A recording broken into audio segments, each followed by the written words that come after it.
My name's Brant and welcome to the third of 4 virtual workshops we're hosting here in the Park City Fire District. Today, we're going to be focusing on home hardening and defensible space around your property and why that's important to you.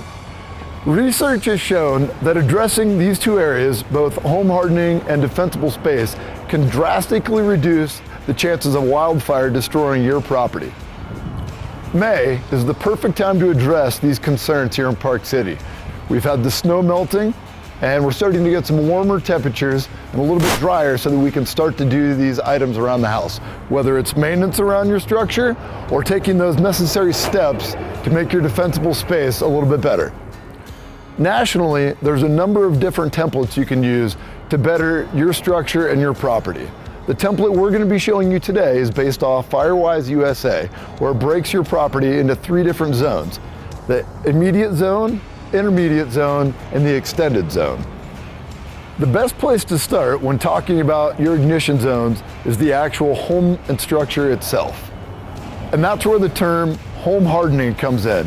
Home hardening refers to the maintenance of your structure and the upkeep, as well as the building materials that you've applied to your home.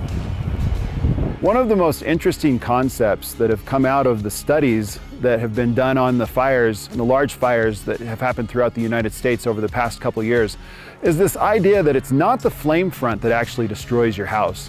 It's the flying ember storm that will do that damage. So hardening your home actually becomes a very, very important part of this whole wildfire preparedness plan. When it comes to home hardening, there's 2 aspects or 2 ways to look at it. The first is the actual construction of the building itself, and when we look at that side, we see things such as the materials that the roof is made of, the material that your siding is made of, what is actually touching the ground, and we also look at the soffits of the house, for example. Are they closed in or are they open? And then the other aspect that we look at is maintenance. So when we talk about maintenance, we're talking about things like, what are you storing under your deck? What do you have up in your gutters? Do you have leaves that have fallen in there that need to be taken care of? Do you need to clean off your roof? If you have a log cabin, are all the holes filled in with putty? The house behind me has some really great examples of home hardening from the construction standpoint. Right next to the ground, there's nothing that's combustible there. The rock goes clear down to the ground, and for the first several feet coming up, there's no way for a fire on the ground to get into the house. The siding above the rock is limited combustible. That means that it does have the ability to burn, but it's treated with a substance that will prevent it from actually sustaining fire. A lot of the times people like to have a wood siding on their house, and that's okay as long as it's installed correctly and you are using the correct materials. So if you look at the soffits in this house, they're boxed in, and what that does is it protects those areas from collecting any of these flying embers that happen to come along during a wildfire event. And then especially nice on this house is the metal and asphalt shingle roof. This house has a combined, a combo style covering, which is just fine. Both of them are very good at keeping those embers from having a place where a fire can start. Having a redwood deck or a deck that's made of combustible materials is not the end of the world. If you do have that type of deck, you certainly don't need to tear it out. You just need to do a little bit of maintenance on it. Make sure it's treated with a non-combustible sealant. From a home hardening aspect, maintenance is probably the most important thing you can do. No matter what your house is made out of, no matter what material you have on the side of your house, what material your deck is made out of, or what material you have on the roof, that has to be maintained. If you look around your house and you find places where the wind blows leaves, those are the same places where embers are going to come in a firestorm. And those are the same places where those embers will sit there and smolder until the conditions are just right for them to ignite whatever they've landed in. Another large risk for your house is openings. Any opening that goes into your attic, any vents in your soffits or vents even in your gables or on the side of your house, they have the potential of collecting flying embers.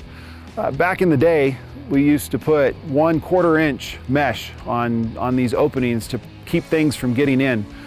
The latest science from the large fires that we've had within the United States over the past couple years has shown us that 1/4 inch mesh is not tight enough. It's worth mentioning trees right next to your house.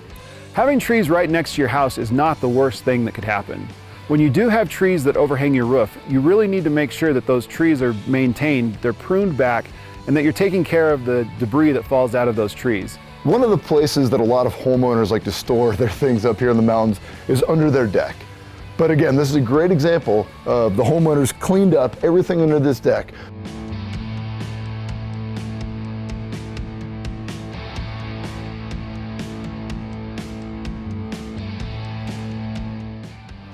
So here's a great example of that immediate fire zone we're talking about right outside the structure. So you've got non-combustible materials all the way down to the ground and then moving 5 feet out from the structure.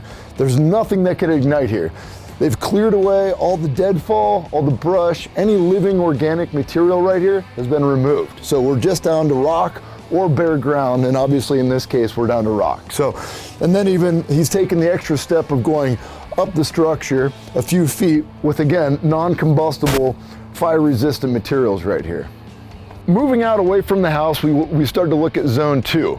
This is when we're looking at tree spacing, tree limbing, and other components like that in terms of vegetation. So here we've got pretty good tree spacing and grouping of trees.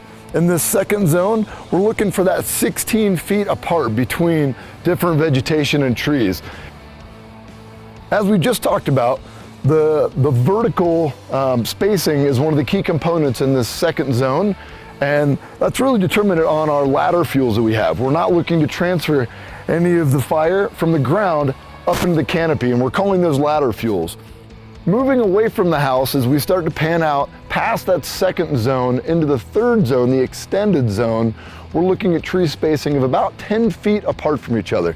And as you can see, we've got a great example of this spacing behind me here.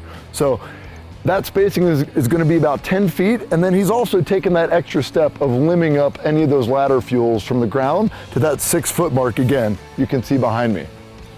One of the primary reasons for this tree spacing is to prevent fire transfer within the canopies.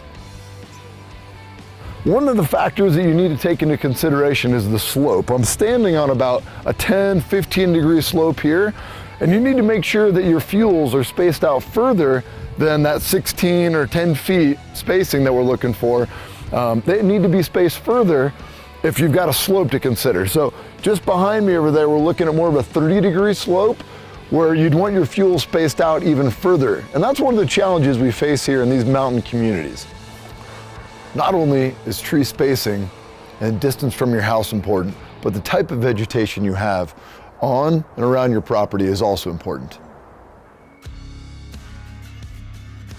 While there's no such thing as a fire-proof plant, there are such things as fire-resistant plants that can help resist the spread of fire around your house. What makes a fire-resistant plant is a plant that grows close to the ground and holds water in its system and its leaves. What's cool about fire-resistant plants in Utah is that they're often water-wise or drought-tolerant. They hold their moisture already in their system. Some examples of some great water-wise plants and fire-resistant plants include ice plant. It's a great ground cover.